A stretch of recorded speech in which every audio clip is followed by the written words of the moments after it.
Do you think that the arguments for Mereological nihilism also apply to the existence of persons, or can some sort of bootstrapping save them?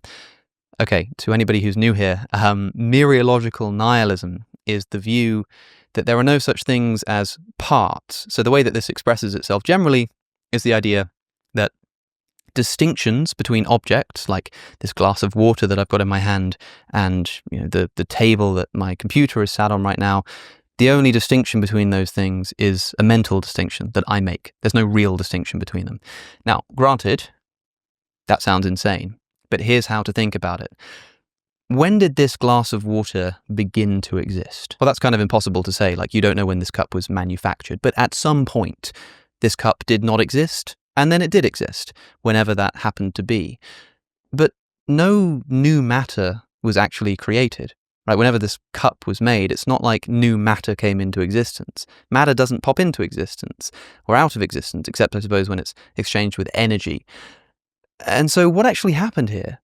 It's not like there's a bunch of new matter created. Instead, somebody took a bunch of pre-existing matter and rearranged it and called it a cup. And that's true of any material object that exists, like a car, for example. Cars don't pop into existence. You take stuff that already exists, like metal and glass and rubber, and you sort of organize it in a particular way and stick it together and call it a car. But nothing new actually exists. So what is the difference between one organization of this metal and rubber and glass, say it's just sat on the floor over there, and when I rearrange it and put it over there in the shape of a car, what's actually changed? The only thing that's changed is its arrangement. So suppose I start with a bunch of pre-existing matter, just a bunch of fundamental atoms. And I take this soup of atoms and I sort of arrange some of them into the shape of a cup, and I arrange some of them into the shape of a car. Nothing new has been created. All that's happened is I've organized things in a particular way, and I've just put labels on them. I call that one a cup and that one a car. But the only thing that's actually changed is my perception and the labels that I put on things. So given that all material objects emerge from this quantum soup of foundational matter, the only distinction between any objects is the way that we label them. For example, think about this. Does the left-hand side of a car exist? Just the left-hand side of it. The words that I'm using there refer to a part of the car, but it's kind of arbitrary. I can talk about the front or the back, and the only thing which determines how many parts there are of this car is kind of how I'm divvying it up, how I'm labeling it. And so in the same way that the left-hand side of the car kind of only exists as a concept that I put onto the car itself kind of only exists as a concept that I put on to the atoms and matter that it's made out of. I've talked about this quite a lot before, and I'm probably not doing a very good job of explaining it here. I'll try to remember to put a link in the description to a previous time that I've spoken about it. But the long and short of it is this.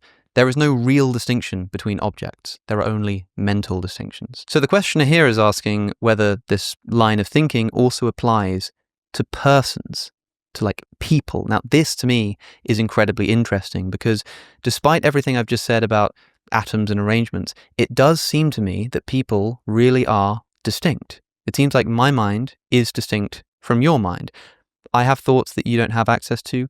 You have thoughts that I don't have access to. So if Mereological nihilism is true, but it's also true that our minds are actually distinct, then we can run a really interesting argument, which I think comes from Peter van Inwagen. Premise 1, there are no real distinctions between material objects.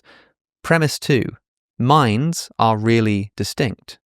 Conclusion, minds are not material. So from Mereological nihilism, we end up with this quite interesting argument for the immateriality of the mind. Now, of course, this relies on the idea that minds are truly distinct, and there's not really much of a way to prove that except for just intuition. It seems like, well, I can have thoughts that you don't have access to, you can have thoughts that I don't have access to, like I already said. But there might be some counterexamples to this. For example, a friend of mine recently pointed out to me that the version of my brain while it's sleeping and dreaming generally doesn't have access to my waking brain.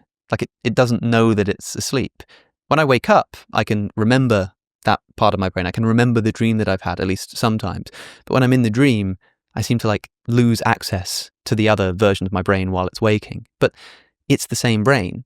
The dream brain is the same brain as the waking brain, but at least in one direction, there's like an inaccessibility. So the fact that I can't access your thoughts might not necessarily guarantee that our minds are really distinct.